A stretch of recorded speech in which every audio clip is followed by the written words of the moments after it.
아니라 창세기 36장 1절에서 8절까지의 말씀입니다.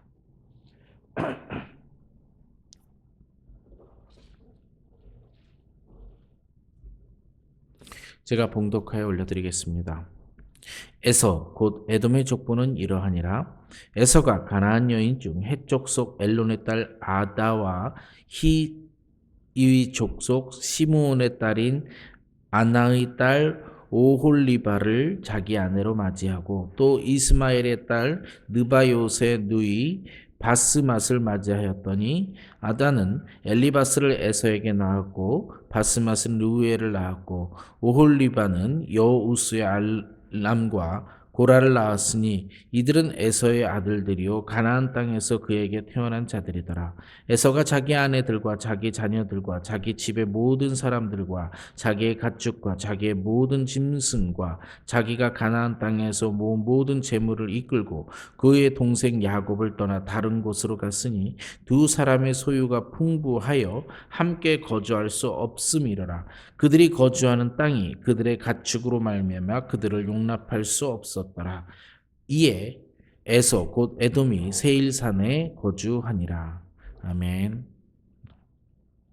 네, 에서에 관한 이야기는 따로 이렇게 장이 없었어요. 이렇게 무슨 이야기하다가 조금, 에서는 이랬더라 조금, 에서는 이랬더라 이렇게 조금 이렇게 있었다가 오늘은 아예 한 장, 그것도 43절까지라고 하는 긴 절에 에서의 족보를 일일이 쭉 나열했습니다.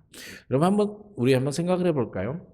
에서에 관한 이야기를 하고 싶으면 에서가 무슨 행동을 했는지 기록하는 게 더 낫겠죠. 그죠?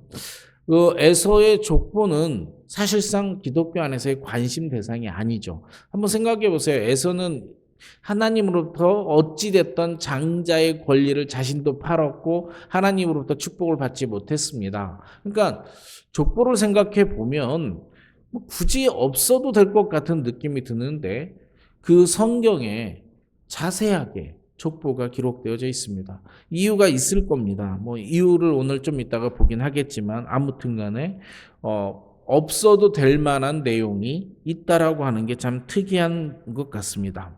또 하나 오늘 구절을 보면 정말 약간 이상하다는 느낌이 하나 받는 게 있습니다. 여러분 뭔가 이상하지 않습니까? 6절과 7절을 보고 읽으면서 6절과 7절을 제가 다시 읽어드릴게요. 뭔가 이상한 거 한번 찾아보세요. 에서가 자기 아내들과 자기 자녀들과 자기 집의 모든 사람과 자기의 가축과 자기의 모든 짐승과 자기가 가나안 땅에서 모은 모든 재물을 이끌고 그의 동생 야곱을 떠나 다른 곳으로 갔으니 두 사람의 소유가 풍부하여 함께 거주할 수 없음이러라. 그들이 거주하는 땅에 그들의 가축으로 말미암아 그들이 용납할 수 없었더라. 얼마나 가축이 많았으면 땅이 허용하지 않았어요. 그러니까 일정한 땅에는 일정한 짐승을 기를 수 있는 겁니다. 그런데 짐승들이 너무 많으니까 땅이 허용을 안 했어. 뭔가 이상한 거 못 찾으셨습니까, 여러분? 이상한 거 못 찾으셨나요? 에서는 아버지께 축복을 받았나요? 못 받았나요? 네, 못 받았어요. 특히 물질적인 축복은 없어요. 뭐라고 표현되냐면 아버지가 에서를 축복할 때 먼저 야곱에게 풍부한 물질도 축복도 다 줬어요. 그리고 에서에게는 뭐라고 축복했냐면 마른 땅에 거할 것이고 내 동생의 종이 될 것이고 이렇게 얘기했습니다. 그런데요, 오늘 성경을 보면 그 아버지의 축복의 기도 내용과는 정반대로 흘러갑니다.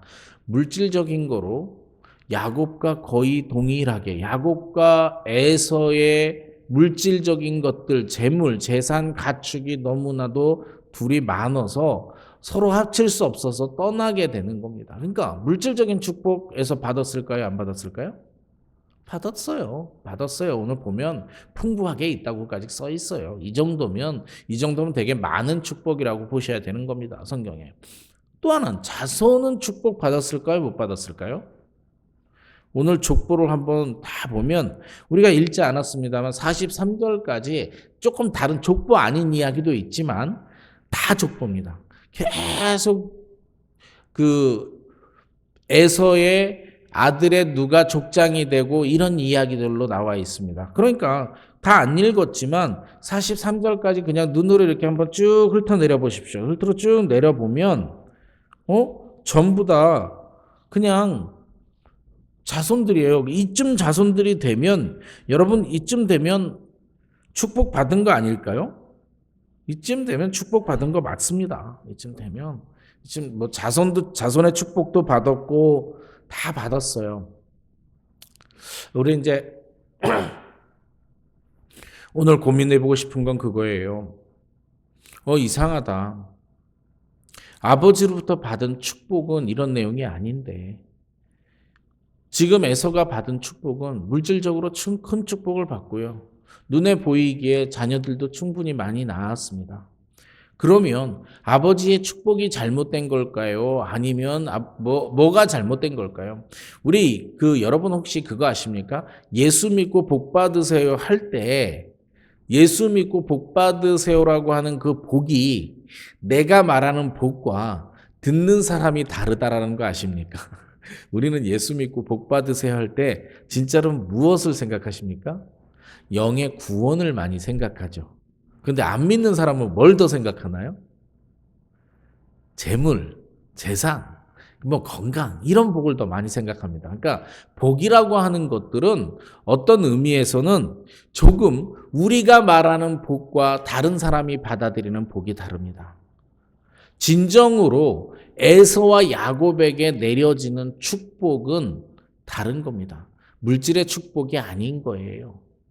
여러분, 야곱은 이스라엘이 되고 민족이 하나의 민족이 되죠. 에서는 어떻게 됐는지 아십니까? 에서는 1절에 보면요. 여러분 1절 보시겠습니다. 1절에 보면 에서는 곧 에돔의 족보는 이러하니라. 그러니까 에서가 에돔입니다.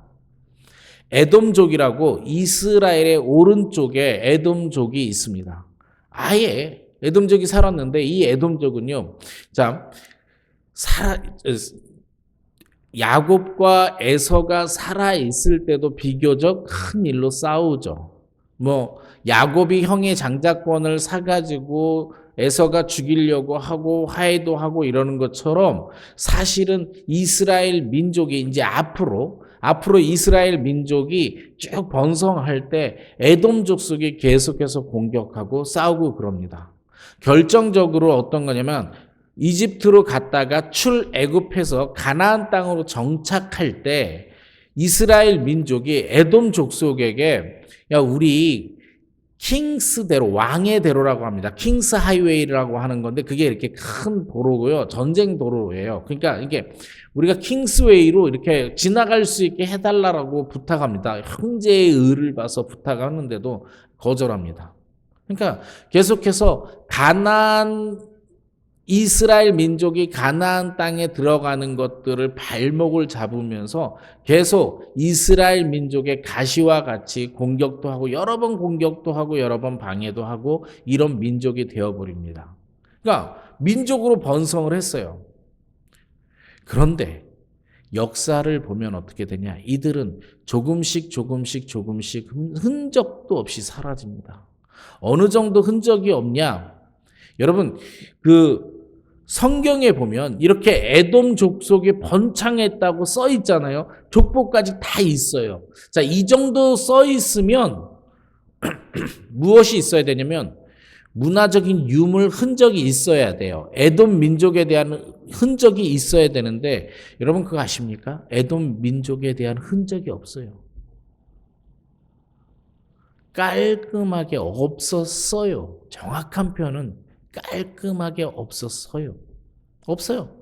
그래가지고 성경을 비난하는 사람들이 어떻게 비난했냐면 야 너네 성경에 에돔 족속이라고 하는 애들이 있는데 왜 문화재가 없냐? 니네가 이 정도로 기록되어 있으면 문화재가 있어야 되는데 문화재가 없다. 다 뒤져봐도 없지 않냐? 너네가 성경이 잘못된 거다. 이건 지어낸 이야기다. 이렇게 되었습니다. 그런데요. 이렇게 지어낸 이야기다라고 성경을 비난하는 사람들이 쭉 하다가요. 1812년입니다. 여러분 1812년이니까 지금 우리가 3500년 전 이야기를 하고 있는 거거든요. 그러니까 1812년이면 되게 최근인 거예요. 혹시 1812년이 어우 100년 뭐 엄청 됐네. 200년 됐네. 이게 아니에요. 최근 거예요. 최근에 1812년 스위스 청년 요한 루트비히 브루그 하르트라고 하는 스위스 청년이 요르단을 여행하다가 이 에돔 족속의 문화를 찾았습니다. 유적지를 찾았어요. 근데 이 유적지가 어떻게 됐냐? 큰 바위에다가요. 구멍을 뚫고 들어가서 그 안에 건축을 하는 방식입니다. 그러니까 이게 숨 바위, 사막 가운데 바위들만 있어가지고 찾을 수가 없었던 거예요. 모래바람도 많고 바위들 틈에 있었고 이러니까요.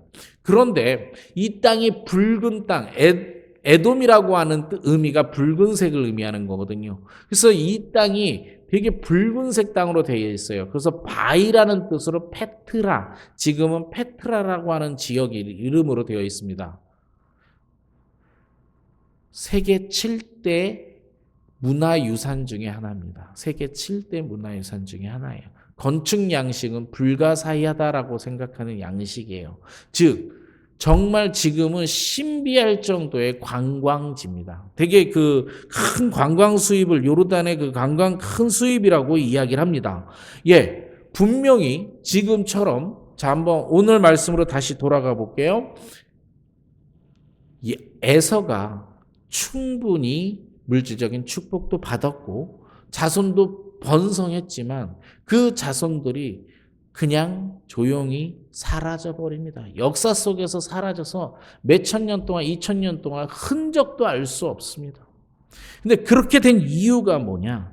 이겁니다. 자, 그렇게 된 이유 중에 우리가 힌트를 보면 20절과 21절입니다. 20절과 21절을 보면 그 땅의 주민 호이 족속 세일의 자손은 로단과 소발과 시므온과 아나와 디손과 에셀과 디산이니 이들은 에돔 땅에 있는 세일의 자손 중 호리 족속의 족장이요. 이렇게 되어 있습니다. 자, 이게 무슨 뜻이냐면요. 이런 겁니다. 여러분 눈으로 다시 한 번만 보세요. 1절부터 쭉 보면 누가 누구의 아들이고 누가 족속이고 누가 족장이고 쭉 해서 43절까지 쭉 사람에 대한 후손에 대한 이야기입니다. 그런데 중간에 20절과 21절에 그 세일 땅에 있는 주민들의 이름들을 거합니다.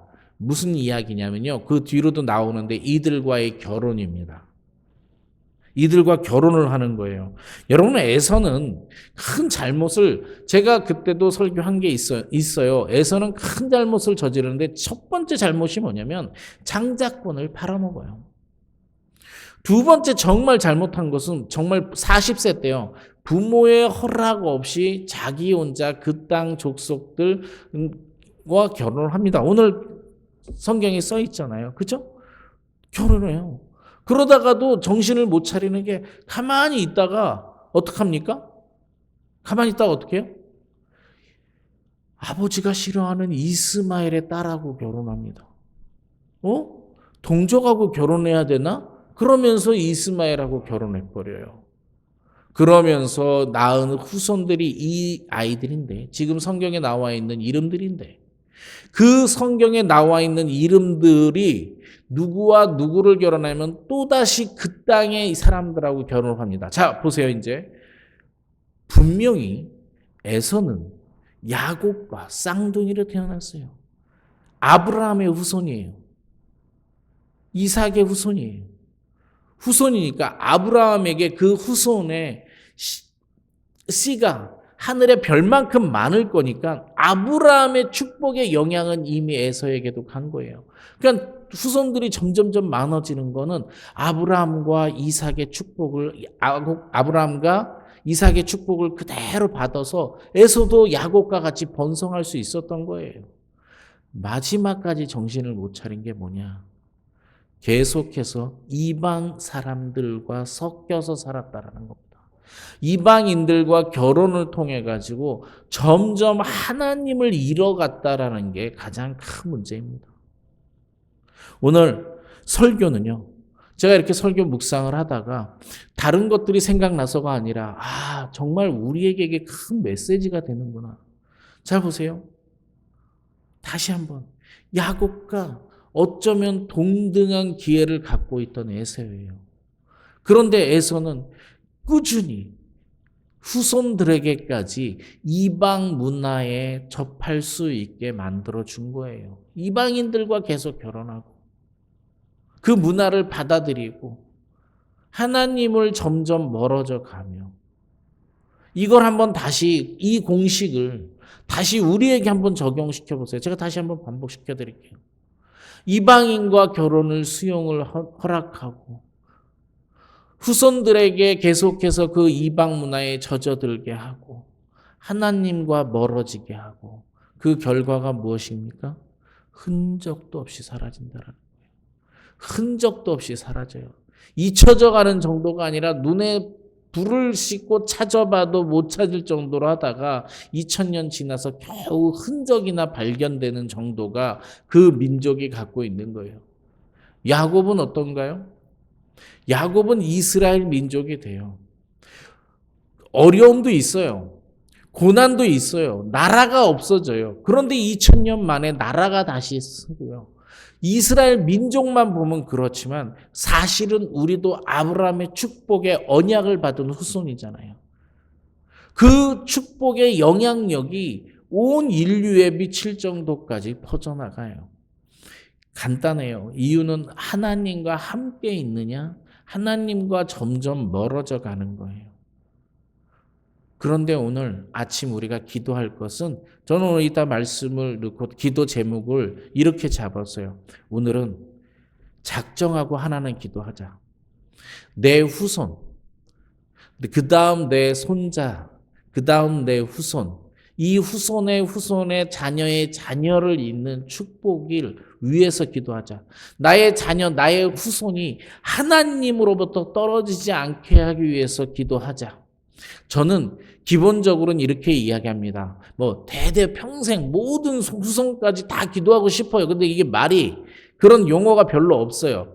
그래서 기독교 문화의 완전한 숫자 7, 우리 7대를 위해서 기도합시다. 정말 7대가 아니에요. 그냥 7대를 위해서 제가 기도합시다 할 때는 후손의 이 땅이 종말하기 끝까지 우리의 후손이 하나님을 믿는 자녀가 되게 해달라고 기도하는 기도를 오늘 했으면 좋겠습니다. 7대를 위해서 기도하는 아침이 되었으면 좋겠습니다. 그런데 여러분, 7대를 위해서 오늘 기도하되 다시 한번 묵상해 보자고요. 내가 내 자녀를 정말 하나님께 잘 인도했나? 내가 내 자녀를 이방 문화에 녹아들게 내버려 뒀나? 우리는 기독교는 불교하고 다른 게 절간에 가서 돛 닦는 종교가 아닙니다. 우리는 세상 사람들과 섞여서 살아야 돼요. 이방 문화와 섞여서 살아야 됩니다. 이방 문화를 아예 배척하라는 게 아니에요. 이방 문화와 섞이지 않아야 되는 강한 주의 군사로 아이들을 길렀어야 돼요. 이게 사도 바울 선생님이 이야기하는 믿지 않는 자와 함께 멍에를 매지 말라라는 이야기인 거예요. 우리 아이들을 정말 이방 문화를 이길 수 있는 강한 주의 군사로 길렀는지 한번 생각해 봤으면 좋겠어요. 혹시나 잘 길렀으면 하나님께 감사하고 혹시나 우리 아이들이 하나님으로부터 조금 멀어졌다면 다시 돌아올 수 있게 해달라고 기도하는 우리의 이 아침이 되었으면 좋겠고요. 우리 아이들만 아니라 자녀 손자 때까지를 위해서도 기도를 했으면 좋겠고요.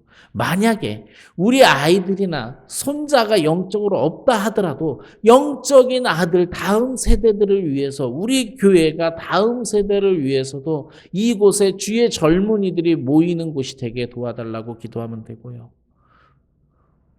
우리는 꼭 정말 만약에 피로 따지면 우리가 아브라함의 필까 이런 생각도 해봐야 되잖아요. 피를 얘기하는 게 아니에요. 영적인 후손을 위해서 기도해요. 영적인 위해서. 네, 오늘 말씀을 마무리하겠습니다. 하나님이 주시는 축복은요, 물질의 축복을 넘어서는 축복입니다. 물질일 수도 있어요. 물질이 아닐 수도 있어요. 예수 믿고 복 받으세요라고 하거나 야곱이 받은 축복은 꼭 물질만의 축복을 이야기하는 것이 아닙니다. 그 축복의 가장 근본적인 것은 예수 믿고 구원받는 것. 이 땅에서 살아가는 것은 평강, 샬롬을 누리는 것, 이것입니다.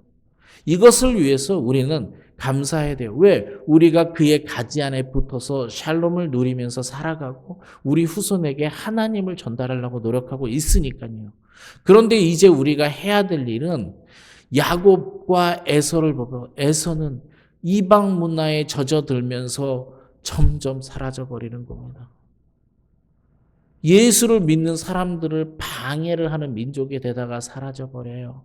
우리의 자녀들이 설령 자녀가 없으면 우리의 교회의 다음 세대들이 오직 하나님만 섬기는 자녀 되게 해달라고 내 손자의 손자의 손자들을 위해서 기도하는 아침이 되었으면 좋겠습니다. 영적인 손자의 손자. 몇 대를 위해서 기도해야 될지 모르면 7대를 위해서 기도해 주십시오. 그냥 7이 의미하는 완전한 의미에서.